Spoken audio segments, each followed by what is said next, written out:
The dust of the battlefield had barely settled when the mysterious knight stood before the elven elders, his presence casting a heavy shadow across their ancient halls. The air was thick with the sharp scent of ozone and the lingering smell of old blood. One of the elders spoke with a tired but firm authority, explaining that the Grand Elder was undergoing treatment at that moment and was unable to attend. He asked for the knight's understanding and then turned a sharp and questioning gaze toward him, demanding to know what a lone human knight could possibly want from the elven people. Inside his mind, the mysterious knight carefully observed the council with calculated precision. He realized that they were still bound by the trauma of the past, unable to free themselves from the lingering nightmare of Nidhogg. He recognized this as an opportunity. He sensed that the strong ancestral hatred they once held toward the Empire had begun to weaken, and he intended to tear it open completely. Looking directly at them, he spoke firmly, demanding that Absalon immediately stop the distribution of the tea known as Tuzin within their lands. His demand struck the room like a physical force. One elder scoffed and questioned why they should stop selling a product that was already moving smoothly through their markets. They acknowledged his role in saving the world tree, but warned him that interfering in the internal matters of the elves was going too far. The knight's expression hardened as he realized he had been far too subtle with these forest dwellers.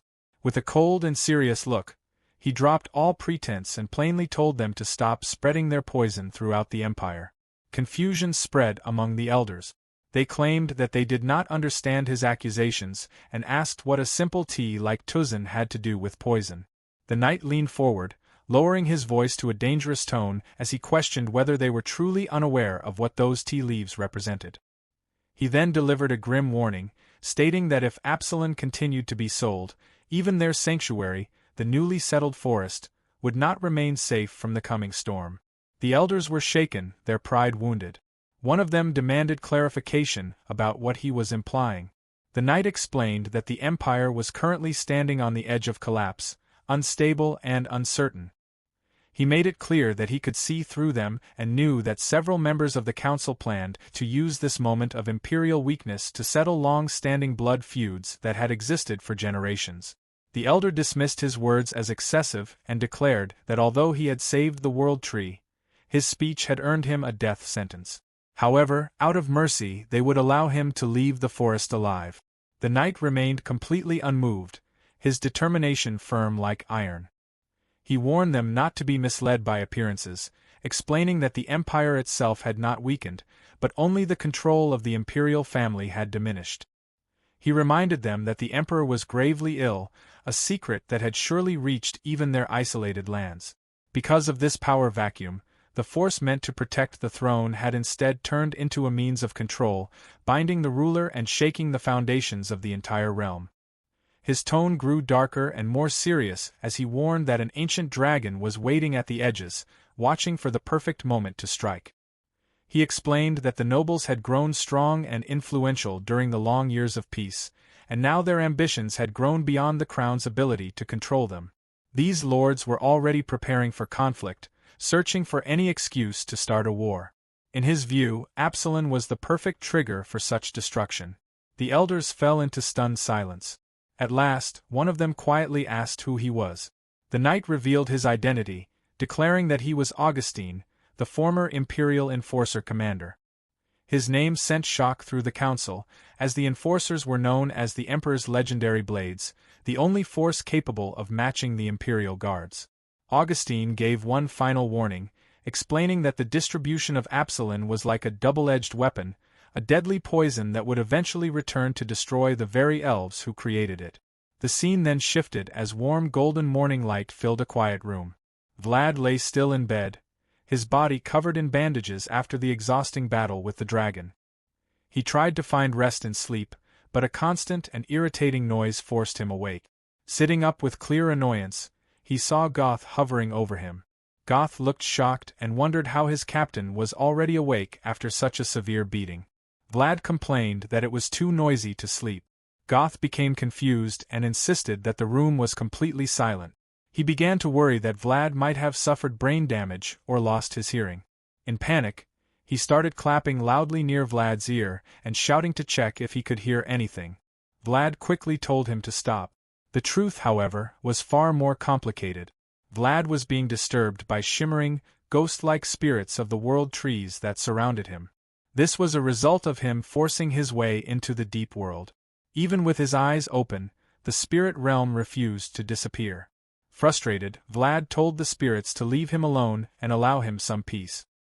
His gaze then shifted to the corner of the room, where he focused on the swordmaster's blade. Goth noticed his attention and asked about the weapon, wondering what made it special.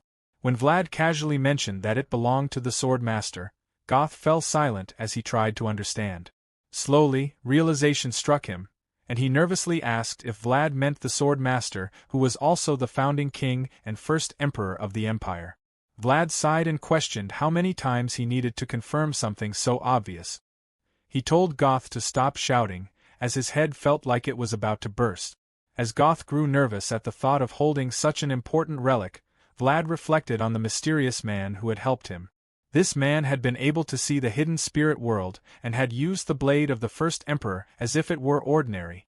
Looking at the sword, Vlad remembered the voice that had given it to him, a voice that carried the authority of someone reclaiming his own weapon. The scene then moved to the massive, lifeless body of the fallen dragon. Elven scouts surrounded it, but stepped aside as Augustine approached. He requested permission to examine the creature, and they allowed him to pass. Kneeling beside the deep wound in the dragon's chest, he traced the path of the killing strike. He observed that Vlad had attacked with perfect precision, piercing the heart in one smooth motion. However, as he looked more closely, his expression became serious. He realized that Vlad had not stopped after delivering the fatal blow. The marks of additional strikes showed a frightening lack of control. Augustine reflected that although their sword styles came from the same ancient origin, their execution was completely different. He noted that Vlad's technique began with honor but ended in cruelty. To Augustine, this young knight from the north represented a troubling contradiction, combining noble heritage with violent tendencies that could lead to serious consequences. Back by the window, Vlad watched the sun rise higher, feeling the warmth of early spring on his face. The spirits continued to trouble him, and he wondered when they would finally return to their own realm. For now, he was at least relieved that their voices had grown quiet. He thought about his journey into the deep world, and realized that maintaining calm control was essential for using that power. Forcing it only caused a backlash that even the legendary Rut Tiger could not survive. Suddenly, the door opened and the elven priestess entered, clearly irritated. She scolded him for removing his bandages, but Vlad argued that he was mostly healed and that the bandages had been restricting his blood flow. The priestess was shocked, as his injuries included broken bones and deep wounds that should have taken months for a human to recover from. Vlad expressed his admiration for elven medicine, noting that it had healed him in less than a week. He then asked if he could take some medicine with him for his journey and added a specific request for cough medicine that was effective and free of side effect. They looked at each other in silence, and in that moment, the priestess's eyes began to glow with an unnatural light. Deep within her pupils, the faint image of a mysterious man appeared, suggesting a troubling future. The scene shifted again, leaving the forest behind and moving to a quiet room where Joseph sat alone near a fireplace, lost in thought as the flames flickered. The focus returned to the sunlight as the priestess carefully continued treating Vlad's remaining injuries.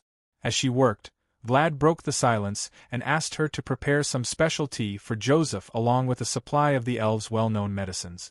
The priestess paused and examined him closely before explaining that although she could fulfill his request if he insisted, it would not make much difference. She pointed out that his unusually fast recovery was due entirely to his exceptional vitality, something that most people simply did not have. She added a serious and somewhat sad warning, telling him that no matter how strong or effective the remedy he carried back might be, it would not be nearly as helpful for that person as it had been for him. Vlad was deeply affected by her direct and honest judgment, and his face became filled with surprise and concern. After a few long seconds of silence that felt heavy and uncomfortable, Vlad tried to speak, but his voice faded before he could complete what he wanted to say. The priestess observed him carefully, understanding the worry hidden beneath his reaction, and she softened her tone. She told him that she could give him a portion of the tea that the elves themselves drank, explaining that although it would not be a cure, it would at least bring some small comfort to the patient. Feeling grateful, Vlad thanked her sincerely, and she immediately instructed him to sit down again, insisting that she still needed to complete his treatment. When Vlad hesitantly asked whether he could finally remove the heavy bandages, she firmly refused without giving him a chance to continue. At that same moment, Verattis was on his way toward Vlad's quarters. When he arrived, he was surprised to see 2 guards standing outside the door. He asked them if the priestess was inside with the patient, and they confirmed it with a simple nod. Verattis then opened the door and began to express an apology, intending to explain that his absence had been due to his busy responsibilities, but his words stopped suddenly. He froze as he saw the priestess leaning very close to Vlad, gently applying medicinal cream across his bare chest. From where he stood, the closeness and the quiet, calm setting gave the impression of an intimate and almost romantic moment. Verattis remained still, unable to move, his hand tightening into a fist as silent jealousy rose within him. After a moment, Vlad noticed him and casually asked whether he had just arrived. In response, Verattis looked at him with intense anger burning in his eyes. Sensing the sudden tension in the room, Vlad quickly tried to explain that the priestess was only applying medicine, but his voice shook slightly under the pressure. Meanwhile, the priestess showed no reaction to the situation at all and continued her work as if nothing unusual was happening. Despite Vlad repeatedly and nervously insisting that there was nothing inappropriate taking place, Verattis continued to glare at him with sharp hostility. A few minutes later, the tense atmosphere eased as the 2 of them walked together through the winding paths of the elven village. Vlad carried the swordmaster's sword on his back while Verattis explained why he had come. He told Vlad that the great elder had requested to meet him personally. He also admitted that he had delayed the meeting for a short time because he had been waiting for the great elder to fully recover his strength after the recent crisis. He expressed that he hoped Vlad had not taken offense at the delay and assured him that the elder had not forgotten the debt owed to him. Vlad responded humbly, saying that he had never doubted that for a moment. As they continued walking, Verattis brought up the topic of Vlad's equipment. He remarked that it was unfortunate that Vlad's sword and armor had been completely destroyed during the battle. Vlad let out a quiet sigh and explained that those items had held both personal meaning and practical importance to him. In response, Verattis gave a slight, mysterious smile and hinted that what awaited him might compensate for that loss, which left Vlad feeling confused and curious. Soon, they reached a large and beautifully decorated gate. Verattis announced that he had brought the guest of the World Tree. The heavy gates slowly opened, revealing the great elder along with several high-ranking elven officials. Beside them stood 2 large objects covered with bright red cloth. The great elder warmly greeted Vlad of Sora and expressed his hope that the young knight had found his stay in the forest comfortable. Vlad respectfully bowed and replied that he had been treated so kindly that it felt as though he were in his own home. The elder seemed pleased with this answer. The great elder then acknowledged the loss of Vlad's equipment and explained that the elven people wished to offer him compensation that was equal to, or perhaps even greater than, what he had lost. At his command, the other elves stepped forward and removed the red coverings, revealing what lay beneath. Vlad was left completely speechless. The elder explained that they had prepared a dual set of armor for him, consisting of a heavy outer suit suitable for intense battles and a lighter, flexible layer designed to be worn underneath at all times. Vlad leaned closer and noticed a specific engraving on the armor that read, "Vlad, Defender of Children." The great elder explained that a single piece of Vlad's original armor had survived, and they had carefully repaired it and incorporated it into the new set. He reminded Vlad of his heroic actions, describing how he had protected the children and defended the spirits of the World Tree during the dragon's attack. He stated that the title suited him perfectly. Deeply moved by their thoughtfulness, Vlad lowered his head in respect. The great elder then turned his attention to the legendary sword that Vlad carried. He told Vlad that if he truly wished, he could take the sword with him. Vlad was shocked by this offer. The elder explained that although the sword had originally been meant to protect the World Tree, the fact that Vlad had been able to draw it and successfully defend the forest proved that he was worthy of wielding it. He admitted that it would be painful for the elves to part with such an important relic, but he also acknowledged that it had never truly been a weapon meant for them to use. To everyone's complete surprise, Vlad refused the offer, clearly stating that he would leave the sword behind. The great elder was confused and could not understand why a warrior would reject such a powerful and legendary weapon. When asked for his reason, Vlad held the sword's hilt one final time and explained that the sword had spoken to him, telling him that it did not wish to leave that place. When he released it, the sword remained standing upright on its own, showing a supernatural sign of its will. Verattis, the elder, and the other elves watched in silent amazement. Vlad then made a different request. He said that if they truly wished to give him a weapon, they should forge a completely new one for him. He explained that he did not need the finest sword in the world, but rather one that could fully endure and reflect his own will, a weapon that would belong only to him. Later, the scene shifted to the edge of the village, where Augustine was preparing to leave. As he packed his belongings, he remarked that Vlad would likely remain there for a little longer. Vlad confirmed this, explaining that the elves had told him it would take about a week to create his new weapon through a special ritual. Augustine was surprised and questioned what exactly a ritual-forged weapon meant. Vlad admitted that he did not understand it either. Even so, Augustine advised him to accept everything the elves offered without hesitation. Changing the subject, Augustine expressed curiosity about the identity of Vlad's mysterious master and suggested that the dragon slayers list might provide the answer. Vlad was surprised to learn that such a record existed, and Augustine explained that it was kept in the imperial capital.